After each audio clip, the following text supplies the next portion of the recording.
పవన్ కళ్యాణ్ గారిని ప్రాధేయపడుతూ రిక్వెస్ట్ చేస్తూ పెట్టినటువంటి వీడియో ఒకసారి చూద్దాం. ఇది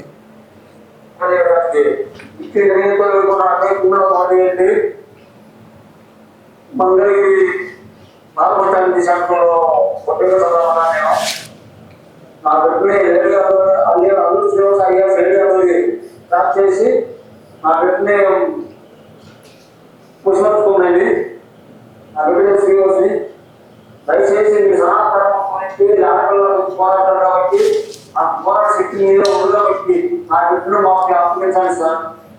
మన మంగళగిరి పోలీసులు ప్రార్థన మందికి నా బస్సులు తీసుకొచ్చి మాకు చేయండి సార్. మా దిగుడు సీఎం పవన్ కళ్యాణ్ గారు చూస్తున్నారండి. అట్లానే వాళ్ళని అదేమంటే వాడి పూర్వ జన్మలో నీ భార్య అది నువ్వు అట్లా చేస్తే నీకు ఆ పని అయ్యిందని నన్ను